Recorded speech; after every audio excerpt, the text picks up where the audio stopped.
Scott Austin here from Jade Puma.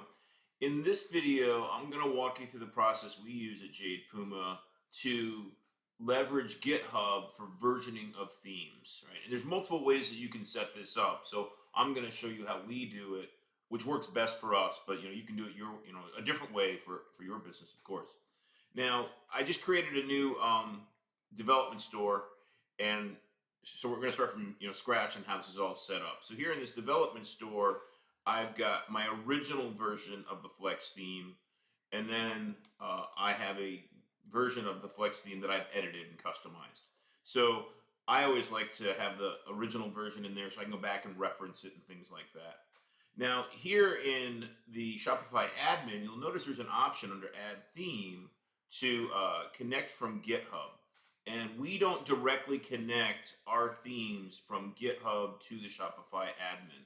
And the reason for that is we're not the only people that are touching this theme, right? So my clients will sometimes edit the theme, and app support people will always be editing the theme. And as you work with app, support teams, a lot of times they'll copy your live theme, do their edits in an offline version, and then ask you to review it and then publish that. So because there's so many people touching the theme and they're making copies of it and changing out which one's live, we find the connect from GitHub option not useful in those scenarios. The connect from GitHub might be useful if you're only one team is touching the theme at any time. But so many people have, or so many different organizations have their fingers in the theme editing that we find going that route is not useful. So instead, we use a Shopify developed app called Themekit to save versions of the theme and save the versioning of the theme over time, how it changes inside of GitHub. So we use that for our purposes, but don't ask our clients or the different app support teams to use that. So it's a way for us to keep track of what's going on inside of a theme and what's been changed by us or by other teams, right? It's really useful to take a snapshot of the theme before you ask app support to do something, and then go back and look afterwards, take another snapshot of the theme afterwards, and see what has changed, by that theme's automated processes or the support team. So let's walk you through that whole process of how to set up Themekit in a store from scratch. So the first thing you're going to need is you're going to need a GitHub account. And I'm not going to explain how to create one of those. There's plenty of tutorials out there in the world for that. And then I use a Windows PC, so I also am going to be using the GitHub developed app for Windows. So we're going to assume you have those figured out already. So what I'm going to do in my store is I'm first going to go into apps, and I'm going to customize my store, which takes me to the app store. And I'm going to download the Shopify developed app called Themekit. So I'm going to search for apps, and I'm going to search for Themekit. And there it is right there, Themekit Access by Shopify. And we're going to add that to our store. And what this app is going to do, it's going to open up access to the Themekit that we're going to use locally on our computer to be able to download the files or upload the files for the theme. So just give me permissions for that.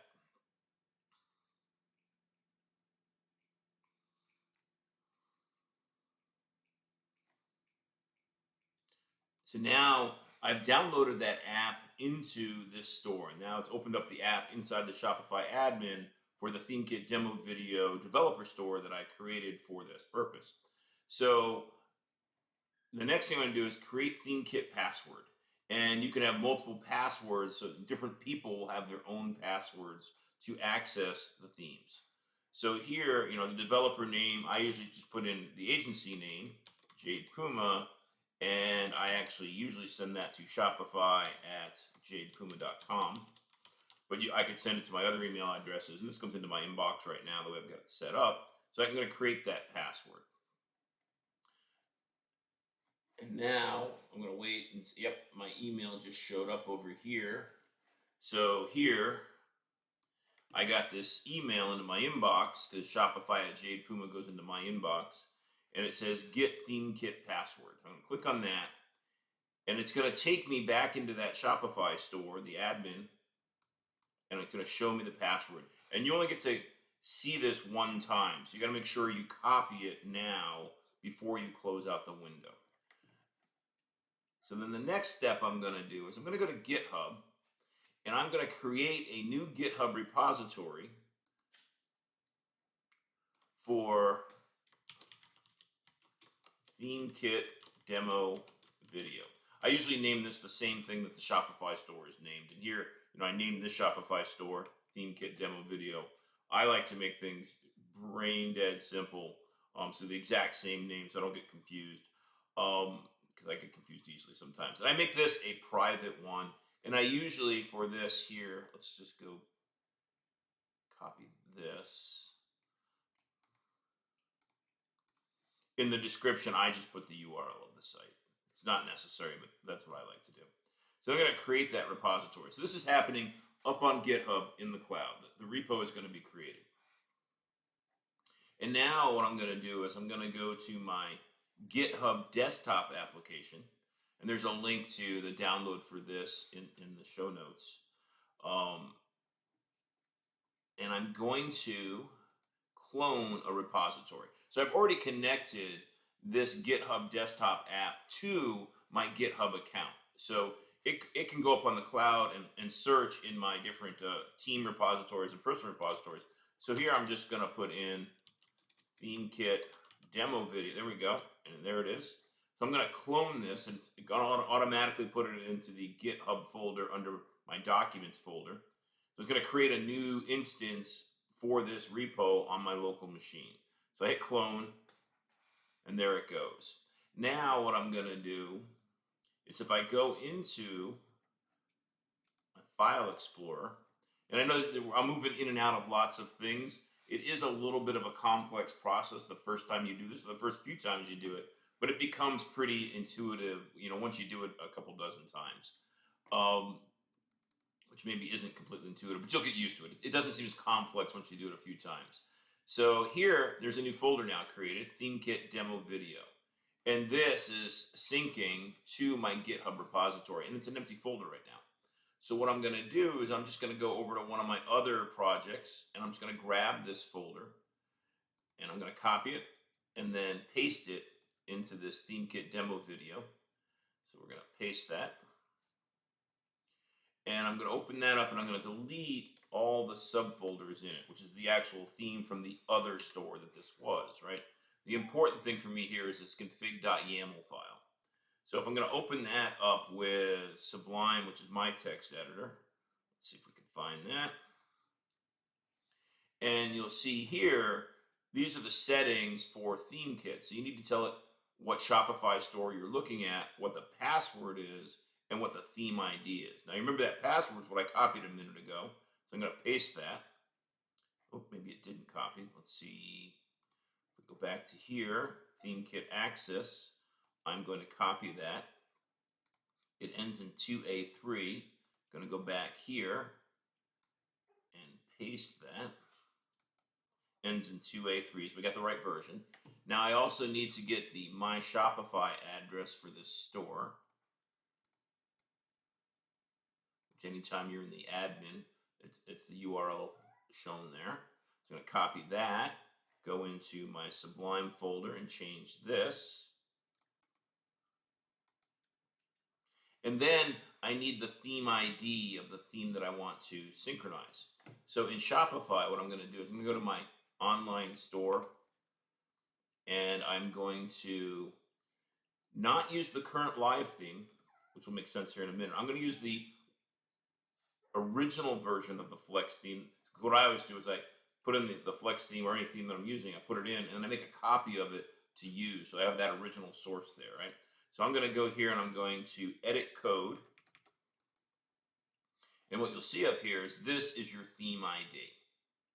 So I'm just going to copy that from the URL, go back into my YAML file, and put in that theme ID. Paste. So now if I save this, I'm going to close that out and go back here.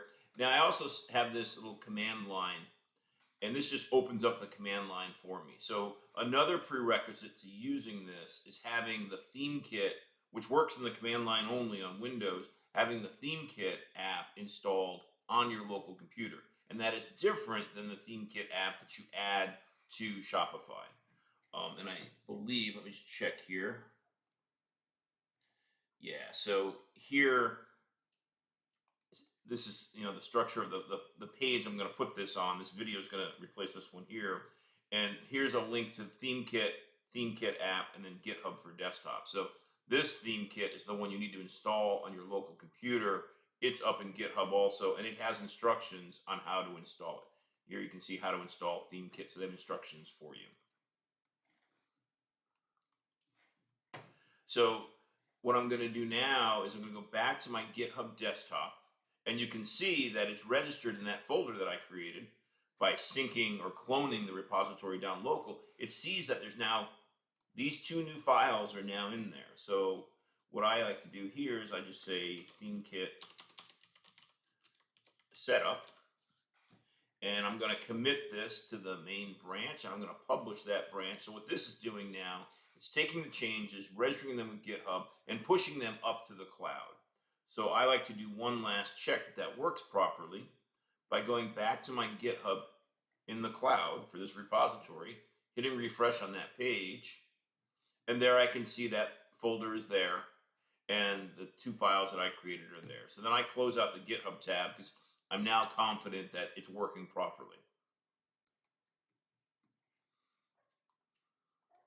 Get that out of the way. That was that, the email it sent me with my password. And I already got the password. It's all working properly, so I can close this out also. So now what I have is, and you can hear one of my dogs over there. He's just making funny noises. Sorry if it's distracting. So what I'm going to do now is I'm going to go back into here.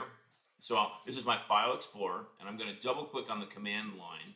And this is just a little shortcut that I created, and I put it in all my folders, so it's just easy for me to open up the command line. Remember I said on your local computer, on your Windows machine, Themekit is a command line interface. So I'm going to type in the command theme, which is going to, because I've already added this app using those instructions I pointed out a moment ago that Shopify has up on their GitHub repository for the Themekit app, because I've installed it on this machine, it'll work. So I'm going to go theme, download. And now what it's going to do, it's going to go use that YAML file, find what Shopify store we're looking at, using the password that gives it access to copy theme files, and looking for the theme ID that we added. It's going to download that theme for us, which in this case here, let's take this off the screen for a second. In this case here, what we're doing is we're looking at this offline Flex theme, right? The original version of it. So I like to start off my GitHub repo. So, let's say you've been working on a store for months or years or whatever. I like to start with a fresh version of the theme if you have that lying around still, and get that first iteration of what the theme was without any of the edits that you or apps have added to the theme. So that is still downloading here. These downloads happen much quicker once you start, because it's only going to download differences. So once you're doing a theme update, after you've edited just a few files, it's really quick and easy. But the first time you do it, you got to download all the files, and it takes a moment here. And while that's going on, the next step we're going to do then, right, is as those files are being copied from the Shopify admin down to my file, manager, file explorer in my Windows machine. You see it's creating these folders, it's copying all the different theme files. My GitHub desktop is registering all those. You see it's got 198. If I keep refreshing this here, now it's 206 files. It's almost done. There's 223 total, 214 there. And let's see when it's done here. It's still going, as you can see here. And now it's copied them all. And I'm going to do another theme download to show you the second time you do it, how much quicker it is. Because just looking for differences, it's like, nope, I got all those files, quick and easy. All right, so I'm going to close out that. So now I'm going to refresh this window here just by clicking up on this changes element. And I can see I've got all 223 files. So now I'm going to commit this to my GitHub repository, and I'm going to call this untouched flex theme. Commit that and then push it. And now it's going to push it up to the GitHub Cloud repository, and we're good to go there. So now what I'm going to do is I'm going to go back to my Shopify admin, and I'm going to look at my current theme, right? So this is a theme that I've made some changes to and customized a little bit. Not a lot yet, but there's a couple dozen changes in here. So I'm going to edit this one's code, and I'm going to grab this theme ID. I'm going to copy that. And now we're going to go back to our GitHub repository local on our local PC in File Explorer, and I'm going to edit that config YAML, right? I'm going to replace the theme ID. So this was the offline theme, the fresh version of the theme. And I'm going to replace that with the live version of the theme. And you can, right, have in your GitHub repository multiple top-level folders for all your different theme versions if you wanted to. And there's sometimes that I do that also. But in this one here, what's nice about switching between one theme ID and another theme ID, because if you have them in separate folders, you won't see the differences between those versions of themes. If you have them in the same folder and you overwrite one with the other, you'll see the theme changes between the different versions. So sometimes you'll have separate folders, sometimes you'll overwrite the existing folder. It all depends what you're trying to suss out and what information you're trying to get. So here, I'm going to save this. Now we updated our YAML file. We're going to go back into that folder. I'm going to click on that command line again. It's going to open up the command line interface, and I'm going to do theme download. And it actually tells you, hey, this is the live theme, which is a nice little warning. And you can see we had 223 files before. Now we got 244 because there's been some changes to this theme. So now that that's been saved down local, what we're going to do is we're going to go back to our GitHub desktop app, which is right here. And it sees that there's 28 files that have been changed. And the green ones are new files. And the yellow ones are edited files. And the beautiful thing about this is, let's look at an edited file. You can see here in the settings schema JSON, right, which has got thousands and thousands of lines. Here, starting at line 1000, I added a Jade Puma elements to the settings schema. So it tells you exactly what lines were changed and what those changes were. So it's really useful to see like what an app added or someone else did. So if I haven't touched a client store in a while and they ask me to do something new, the first thing I do is I go back and I take a new snapshot with GitHub through this whole process I'm showing you, and then I can see what has been changed in that theme in the last 6 months since I had last looked at it. So it's a way for me to catch up to what's been going on in that store and what's been going on in the code for the theme. So now I'm going to say, these are my theme customizations. There's details you want there. I'm going to commit that and push it to origin.